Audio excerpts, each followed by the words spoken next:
Introduce Adam, the co-director of Summer in the Cloud. Hi, Adam. Hi. How are you? Good. I was just trying to feed my little one over here. Always showing off. So he said they came from New York. He'll tell you all about it. We also have Emma from camp BB&n. Hi, Emma. Hi, everyone. How's it going? Good. How are you? I'm doing well, thanks. Good. We actually have a short video about Emma's camp, if I'm not mistaken. Yes, and we're a camp in Cambridge, Mass.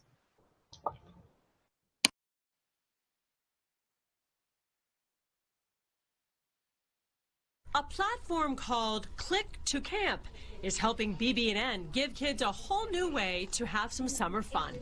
Campers just click into their link and they're automatically taken through their personal activity program. There, counselors are waiting to greet them in each room. So Community Building's new this year. They're creating and doing stuff for their neighborhood community, which is really cool. And then they have community circles where the kids discuss how they're feeling about certain topics and things that are going on within their world. There's also a lot of fun to be had. In advance, each child is given a personalized activity box. So we've gotten some really positive feedback from parents, which is great, seeing as how it's our first year doing something like this. And at the end of every Friday, all the campers and counselors come together for a virtual performance. Last week we were able to see Joy Marzoff, and she brought to us tarantulas and cockroaches and different types of snakes and things like that. And it was really effective on the camera because the creatures are sort of like, you know, getting real close to the camera screen, and the kids were really engaged, and some of the reactions that we got to see from the kids was pretty amazing. Awesome. Good job. And last but not least, we have Erin from Camp Frankel. It's an overnight camp. Hi, Erin. How are you? Hey, everybody.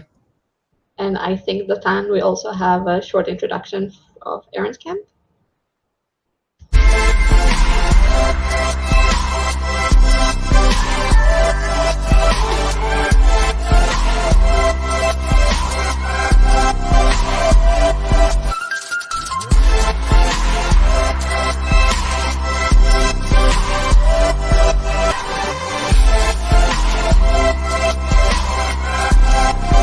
I think this is a perfect example of camp because all I did was put a towel on my head and now everyone is... Oh, I think our director is doing it now. Like, no one's doing it. Oh. Very cute. So I just want to say, if you have any questions for our directors, you can type it in the chat. If you'll raise your hand on the raise hand bar, like in the bar, there's a click to raise your hand. We can also let you ask in person, to start your cameras and your mic and just ask. So you can either type or raise your hand, whatever is easier. And Dotan, let's just jump into it. All right, so we'll start with our own question and then we'll move on with the questions for the audience. So the same questions for all of you guys, which is, how did you adjust your traditional or in-person camp experience to a virtual program, and what surprised you along the way? So Emma, let's start with you because you're on the top line. Sure. So I would say that I think that many of you would agree with me that the very first thing we did was make sure that we could provide a similar experience to our campers and see what we could actually bring online with us. So many of our activities that you saw, at least in the video, we actually provide in person in a normal summer. We are completely virtual this summer. So that was our main goal, was to see if we could actually get these experiences into their homes and bring them to life through bringing home activity kits and such to them as well. So that was the first thing. And I think one of the hardest things was figuring out that the packing of the kits, as you saw, was a manual process. And that was one of the most difficult things to make sure. We did have a few mistakes, and I did visit some campers' houses. So, but yeah, I would say that was the main goal was to get as much as we could of our regular camp onto virtual. And we are a day camp. We are not an overnight camp. Nice. Great. Thanks. Aaron, moving to you. How do we change? We spent a lot of time thinking and brainstorming initially, and asking a lot of questions, making a lot of assumptions, and trying to collect information. We surveyed our families. We started doing a lot of research into any best practices, any existing practices when it came to running activities online, and that helped inform some of our ideas. We ended up focusing on, to a similar point as Emma, we wanted to try to replicate or capture the best parts of our overnight camp experience and sort of translate those and reinvent them. And so for us, that meant that we wanted our activities to be highly interactive, because we assumed otherwise we were going to be competing with YouTube or Netflix or TikTok or something, and we figured we can't compete with those things. They'll win. So we have to make sure that what we're doing is engaging and interactive and feels personalized to the kids and fun. And one of our goals also was to make kids and parents say wow in the experiences, and to have like sort of a moment that of discovery or something like that, and excitement. So we established those as criteria for our activities that we created. And then we examined our list of existing camp programs and activities and started trying to figure out which we could convert and adapt, and which we had to do away with, like swimming, or something, or team sports, or all these things that just clearly would not translate. And then we focused on developing those activities that would. What surprised us, well, we thought screen fatigue was going to be a real challenge.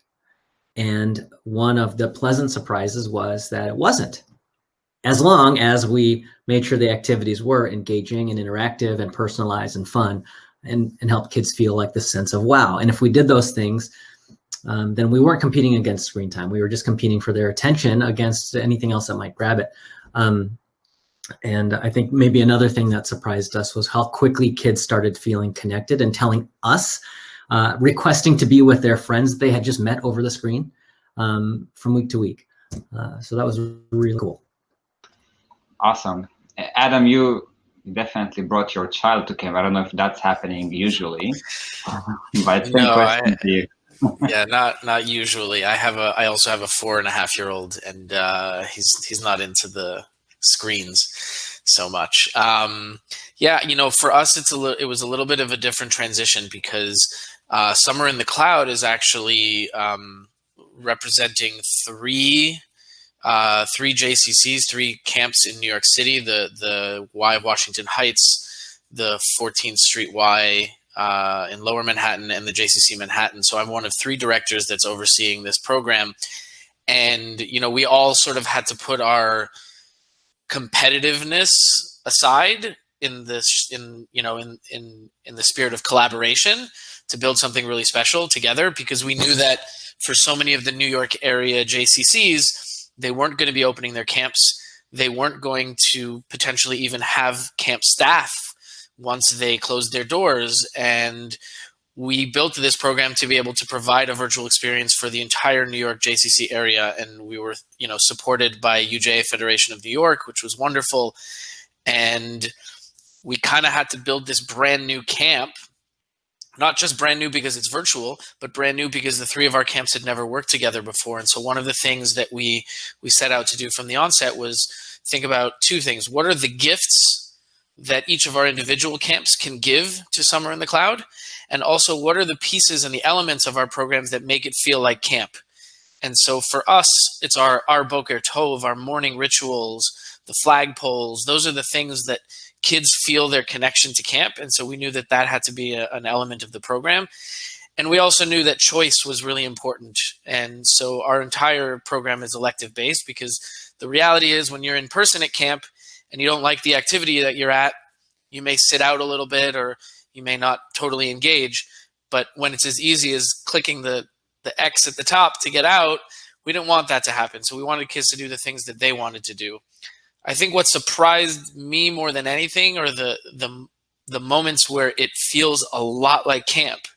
like surprisingly a lot like camp. You know, when we have dress up days or silly days, just like we do in the summer, you know, silly hat day, or the fact that in a virtual space, we can actually do more things that we couldn't do in person, like fancy day where we all get dressed in suits and bow ties, and like no one's going to wear that to camp.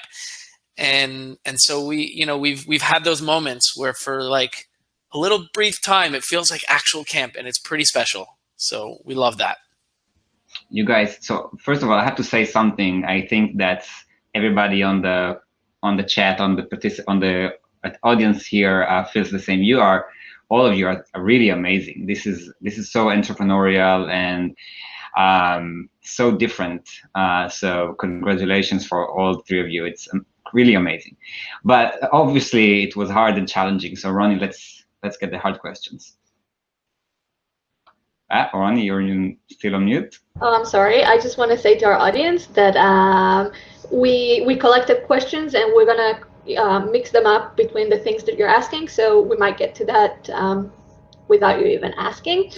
So Adam, I'm going to start with you. I think one of the challenges generally is marketing. You know, in the real world, you were talking about the competition and such. So how did you market the program, and how did you attract new campers, and maybe even what were the opportunities going virtually doing that? Yeah, so for us, you know, there's obviously the low-hanging fruit of our existing camper population and the people that we have, and that, you know, given that we're serving in this program up to 20 different JCCs who are participating in this in the New York area, there's a lot of campers in our midst that could join. But additionally, we put this out there to a number of media outlets and a number of publications online, in print. You know, for us, it was important not only to say that these are three organizations coming together and all of the collective JCC and UJA power of the New York area, but also that the program that we want to provide is exceptional, and the types of activities we're going to be providing are wonderful for kids to engage in. And so we really spent, I shouldn't say a lot of time because we didn't have a huge runway to build this, obviously, but we did focus a lot of our energy on marketing initially, and using our existing communities of campers and families to spread the word. You know, what's interesting too is we've seen a lot of our parents know that their kids are having a great time in the program, and so when we send emails or we share ads and things like that, we see them passing it on to their friends and like, come and join. This is going to be great. You got to do this. And there's a lot of word of mouth, of course, which is to be expected. Any of the other directors want to add something specific they did with the marketing? No? Okay, good. Dotan? All right, let's pick a question from the audience. So actually, there is a question from Alexis. What was your budget for the summer? Emma, I see you were. Well, that was one of the biggest questions and the biggest struggles, I think, for us, because we are in association with an independent school, but the school was losing tuition and some money, and the camp usually brings in a pretty significant amount of money for their bottom line. And so for us to even make any sort of money so that we can sustain our spot on the campus was going to be really tough for this year. So when I did the numbers, I tried to do about $10 per camper per week for the activity budget. And our activity counselors did a really great job with utilizing a lot of the supplies. You know, you saw those bins and such. So those were from last summer. So they utilized a lot of supplies we already had on campus, and we stayed well within, in some weeks even under, the $10 per camper per week. So that was like less than $1 per camper per activity.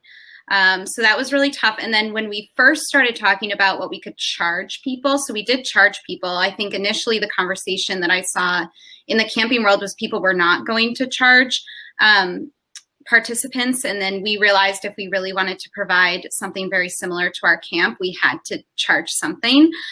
So we did offer a half-day program, which is not something we usually do. Parents really enjoyed that based on a survey. That was something they had requested.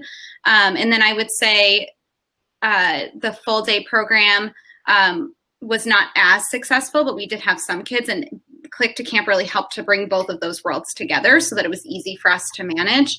And then, you know, we really had enough participants that we could charge around $175 for half day and then $300 for full day, which I think was on the pricier end initially. And then when I started seeing other people's prices, we were probably mid to high range. All right, thanks. Yeah, I would say that for, you know, the biggest obstacle in sort of creating a budget was just there's so much unknown in building this program. Like no one knew how many campers we would have. No one knew, you know, based on that, what the size of the staff would be, because there was such a short window to build it and put it together, and not knowing, because we've never done this before, it was really a challenge. And then also, as Emma mentioned, in terms of the pricing, you know, we know that there's a lot of financial pain in the country right now, and people are struggling, and our organizations are struggling as well. And so we needed to find a price point that sat well with families that they could actually pay. Because we are agreeing with Emma that we did realize that, you know, we absolutely need to charge for this program. We just didn't want to price people out. And so it was a challenge creating a budget for sure. All right, Roni? Yes. So I think I'm going to jump into the $1 million question, if you don't mind. And this is camper engagement. So we got a lot of questions on how do you keep your camper engaged in the virtual world? Also, how do you make them feel comfortable? So Aaron, I see that you're nodding. Maybe you want to start. Yeah, sure. So comfortable. I'll start there.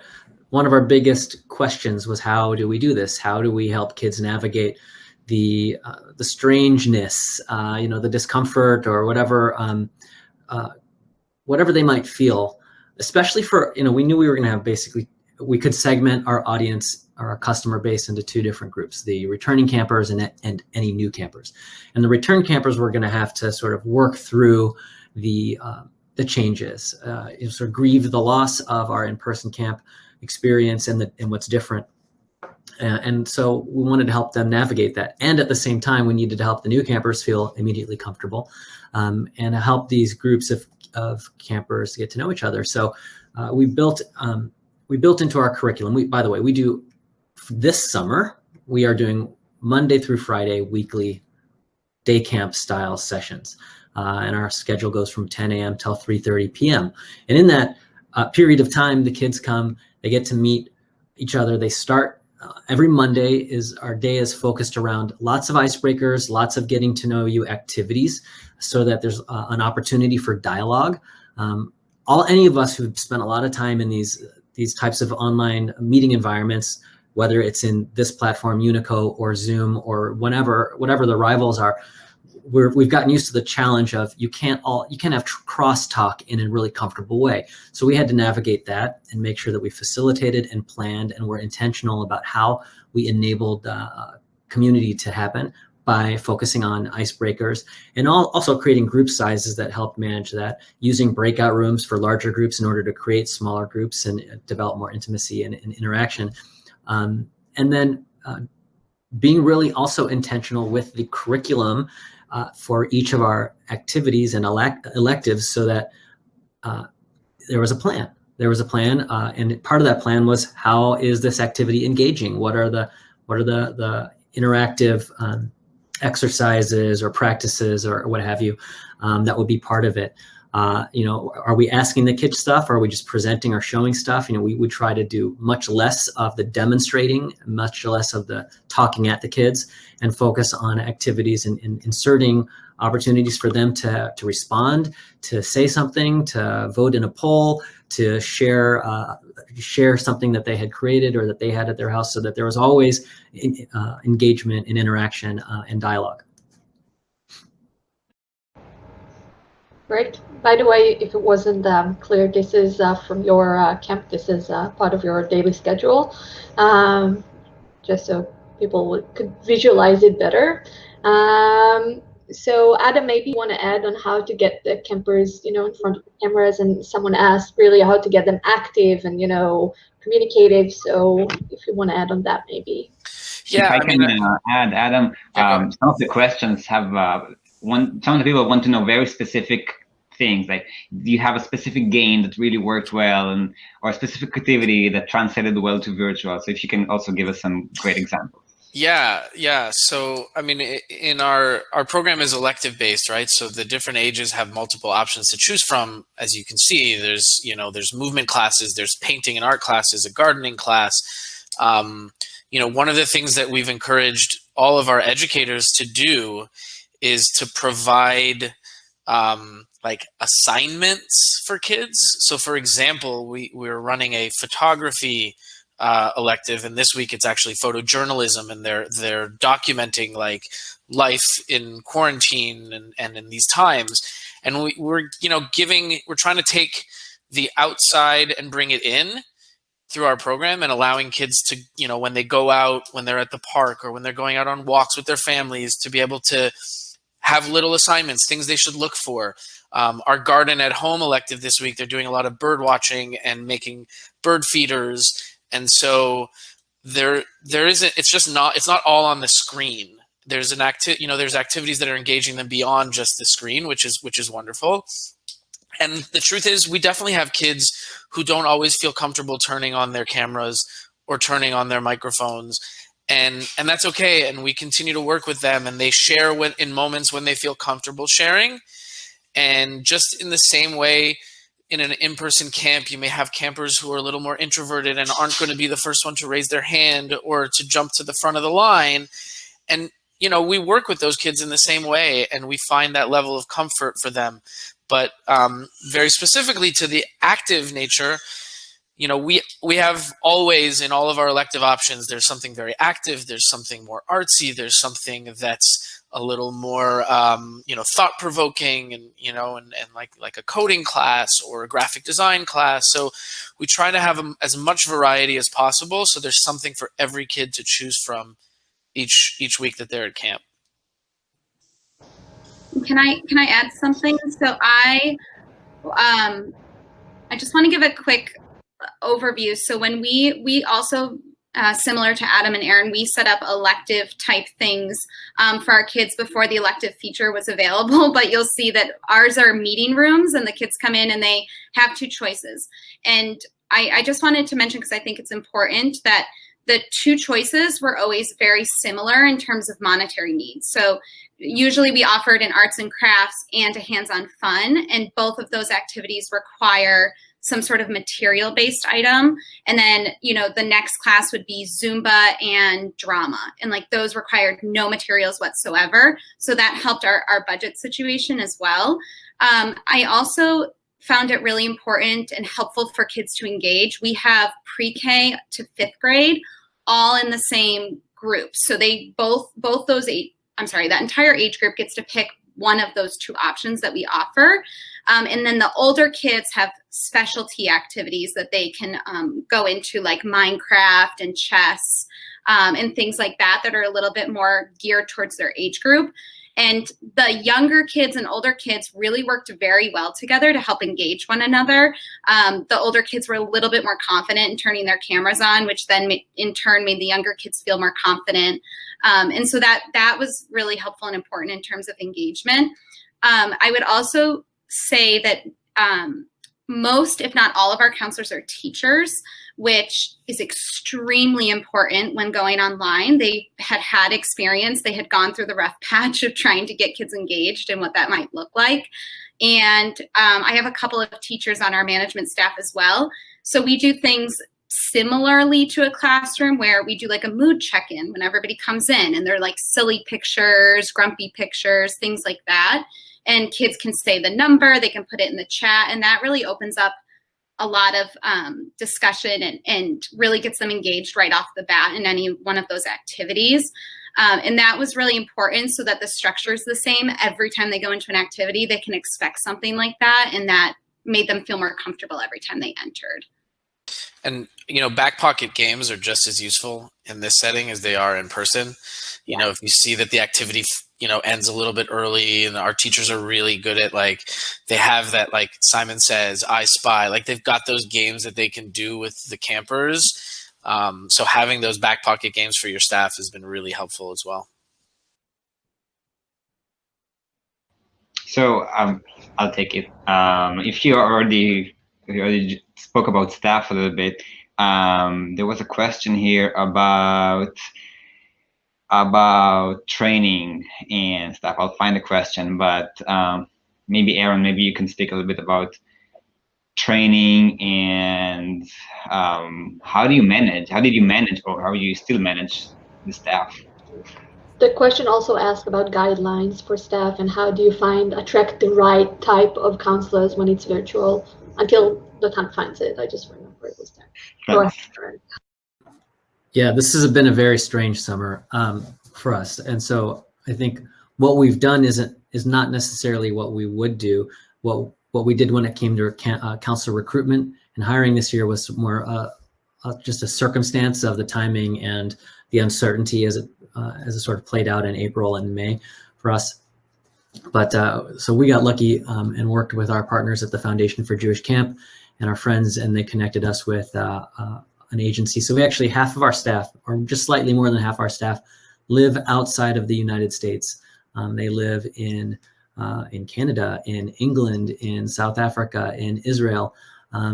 We also have counselors in the United States, but all these international staff time shift for us, and they're fabulous. It's wonderful. It's brought this beautiful, enriching international presence to our community. To the question about training, training was a mad dash. We spent so much of our efforts initially just trying to figure out how to get a minimally viable product off the ground for a virtual camp experience. When in mid-April, we were still planning to run an overnight camp. So it was pretty nuts. So what we did was in a very quick fashion, we did our best to take the best pieces of our week-long overnight camp staff training and incorporate them into our online staff training, and inform them with the best practice elements that were emerging in front of us as we were putting things together. So off the top of my head, that meant that we had to, one of our mantras with our staff training, whether in person or online, is that we practice how we play, that everything that we're doing during staff training is a model for how camp runs. So we turned our staff, the first couple of days of staff training, our staff were campers and our leadership were counselors, and we ran cabins and we ran activities and we ran electives and we ran our camp schedule. In part, this helped us to test all of the assumptions and guesses that we hadn't had a chance to actually run, and to pressure test a lot of the things. But it also allowed us to help our counselors buy into how virtual camp would work and help them build community and connect with each other and have fun. And so then after the first couple of days of staff training, we pivoted to curriculum, and we talked about childcare and behavior management and programming and how to keep things engaging and interactive, how to develop a curriculum, et cetera, et cetera. And it worked. I'm just can you just say what is the ratio for staff and campers at your camp? If all of you can maybe mention it, it came back a couple of times. Well, we have, in every one of our rooms, we have a group leader and we have a specialist. And the most number of campers we'll assign to any elective, or we'll close out an elective essentially, is at 8. Once in a while, we'll have like one that, sneaks in because they have a sibling or, they know someone. But 9 is the most number of kids, and there's always 2 staff members in the room with them.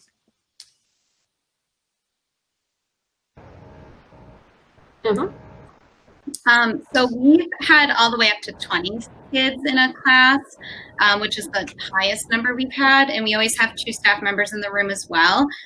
One is our support staff. They monitor the chat. They help with kids who might be struggling. They might go into a breakout room with them, things like that. We also, our support staff are also lead staff. So that's also how we got a little bit around having to hire too many staff. So I might lead hands-on fun, but then I also might go and support arts and crafts later. And that was really helpful because I knew what it was like to be a lead staff and try to engage kids. And so it was helpful as a support staff for me to engage those kids in a different classroom as well. But yeah, it's like 2 to 20 usually, and that's with grades pre-K to 5th grade. So I want to ask a question that came earlier today, and I think it's really interesting. What was I think it was put as the hardest thing you had to do or to adjust to the virtual? What did you find most challenging? And if you have a solution for it and you overcome that, that would be wonderful. So Emma, how about you start? Sure. Anybody who knows me, I'm not very tech savvy. So I would think personally that was my first struggle, was trying to figure out how to do everything online. But I think our second biggest struggle was not only budget, which I already spoke about, but staffing. Our legal team at BB&n told us that we had to, so we had already hired around 180 people that we had to let go, which was extremely difficult. And just to give you a perspective, we actually only have 10 on staff. So we had to let around 170 go. So we had already hired everybody right around April, and we hadn't really chosen what we were doing yet. And we had to pick based on the job that we were looking for them to do. So we had to choose a group of people, whether that was activity counselors and specialists or head counselors, in order to not discriminate against anyone. And so we chose activity counselors first, since they are typically the ones that can run classrooms and do the job that we were looking for. And then if we couldn't fill those spaces, we could open it up to like another level or another group of our staff. But that was really difficult. Sure, the operational piece is really hard, but once you, as everybody knows with camp, once you get in a groove, you're in it, and you're just choosing every chance you get on something. But the staffing was pretty difficult, and then also having the funds to pay staff. Yeah, I can chime in. I mean, I agree with all those things. The list of challenges is pretty daunting. I think for me to collectively group them, I think one of our biggest challenges was to adapt our organizational culture here so that we could be flexible and embrace uncertainty and develop the ability to create pretty rapid decision making without a lot of information and a lot of uncertainty. So that included getting buy-in from our board of directors, buy-in from our staff, buy-in from our campers, from their parents, and helping to try to communicate with them and educate them and set expectations that what we were doing all summer was a pilot, that it was an experiment, that things might not always work, to try to give ourselves permission to fail and to test and to try new things, but also to give ourselves permissions to iterate and adapt and change if something wasn't working or we found a way to do something better. So when we hired our staff, I remember, part of it was the interview process was, are you someone who is flexible? Are you going to be comfortable thriving in change? If you're really uncomfortable with change, this might not be the best thing for you. We tried to every step of the way set these expectations and build in the wiggle room so that we could make this summer work and also adjust on the fly in order to help it be successful.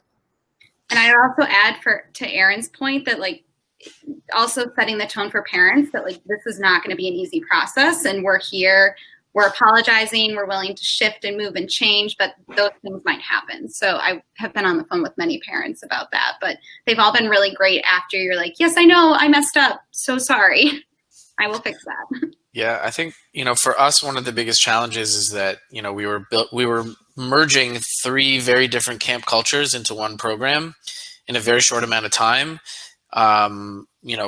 Literally a month to figure out how we could do this all together. And I think a lot of it ended up being informed by one of our values.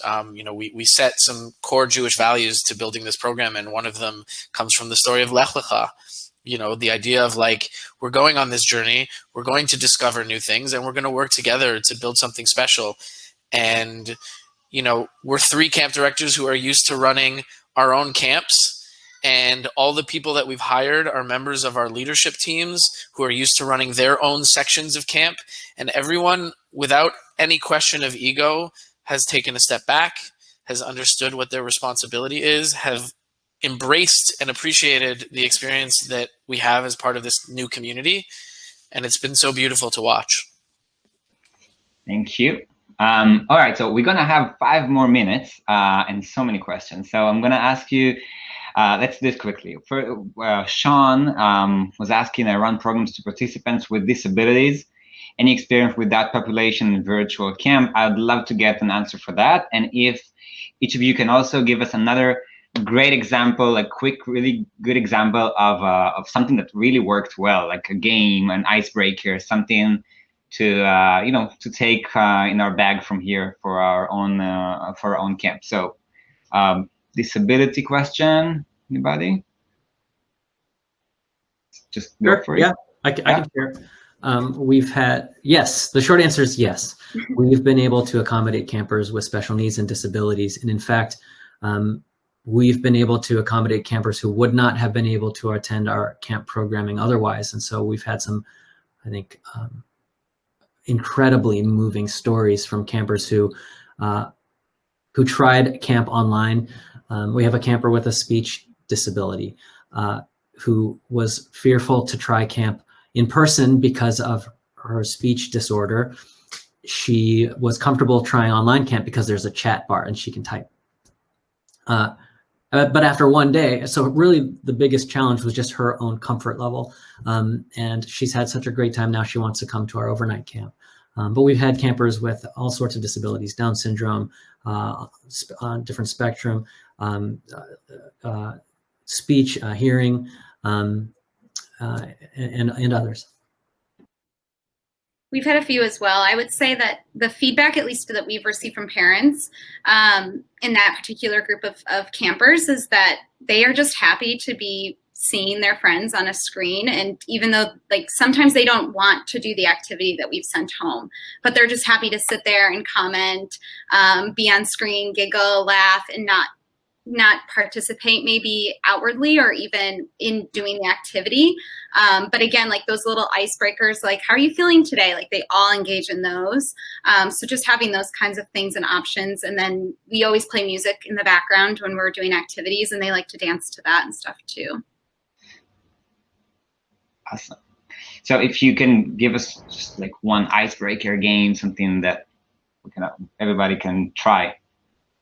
I'm actually happy to send, I don't know if you have a list of emails, but I'm happy to send the activities that we've sent home and done to both of you, and then you can send them out to everybody. It's kind of, I have a huge amount, but like nothing's popping into my brain, of course. So I'm just happy to send the whole thing. Perfect. That would be great. I know people are asking for a specific example, so I can tell you our surprise runaway hit elective of the summer is without competition is Dungeons and Dragons. Dungeons and Dragons has been an enormous hit. In fact, what we're finding is that it's sticky too. The kids want to do it, and then they want to sign up and come back to camp just to do Dungeons and Dragons. In fact, I think you could we might have a spin-off camp just focused on Dungeons and Dragons. It's so popular because it checks all the boxes. It's engaging, it's fun, it's imaginative. It keeps all the kids included and interactive, and helps them also like make develop and strengthen their friendships. It's fantastic, and I can't recommend it highly enough. I'd say the same for zombies. Anything with zombies in it, they love it. Awesome. So if anybody wants to join Aaron for another hour of Dungeons and Dragons right after this, we'll be in the same maybe. All right. So actually about the special needs, I have to just mention one of the camps that run on our click-to-camp platform is Variety, the Children Charity in St. Louis, which is a program designed only for kids with special needs. And the reactions that we get from them is quite amazing. We hear that for kids, for their campers, they actually loved it. Like even just the platform. They just love the fact that it's fun and so different than school. Before summer, people asked us all the time. So kids were on the computer for school. How is it different now if they go to camp on the screen?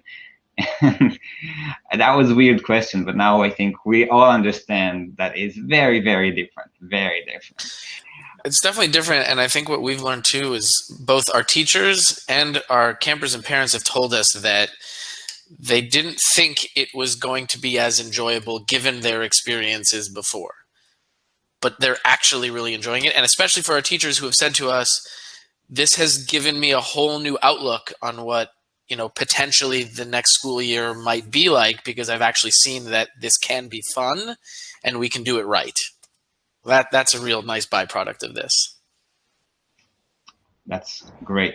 Wow, there are so many more questions, but we're gonna have to end in a really short time.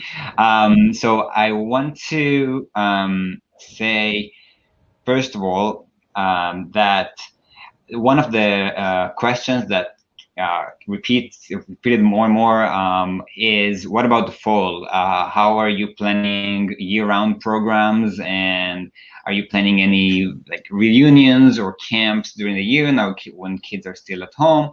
So I know that nobody knows exactly, and I know people are planning not for too long right now. They're trying to understand what's happening in the next week. But this is definitely a question. And that's why we at Roni and I and the whole team at Click2, we're now working on support, on creating support for programs that want to run a virtual program, a virtual after school, a virtual camp during the year. Some camps want to start doing camp activities or after evening courses for during the year. And we are here to answer more of your questions. So I'm going to share a link with you. And before we say thank you and goodbye to everybody, we're going to give a special gift to the participants today on this Fireside chat, which is a free virtual camp or after-school program, one-on-one consulting with Roni or myself or some other people on our team in New York. And I'll give you the link. This is the link, and I'll show you the link that you can actually click in a minute. If you want that half an hour consultation, you're more than welcome, and we'll be happy to chat with you and show you and answer your questions, and also share a lot of our experience with many camps that ran on the Click2 camp platform this summer. All right, Roni. So I want to thank our wonderful panel to join us at the bonfire here. Adam, Aaron, Emma, thank you so much. Really, I think it was very helpful for everyone and very enjoyable. I'm sure we'll be in touch as we are almost daily, and I'm very grateful. So thank you for joining us today. Thank you so much. You guys are amazing, and have an amazing rest of the summer. I'm going to show a quick video of how the Click2 camp experience looks like, and then there'll be a screen with a link for you guys to go and just schedule your one-on-one consulting session with us. So thanks a lot, everybody. This is all recorded, so we will also send the recording if you want to share this with your colleagues. Have an amazing day, everybody.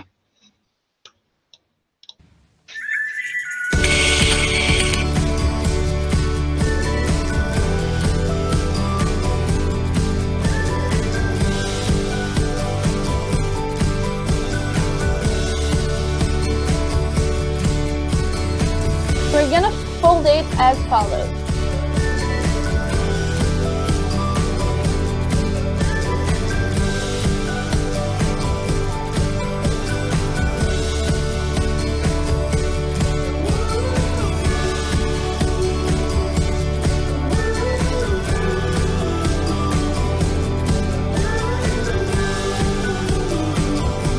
Bye guys.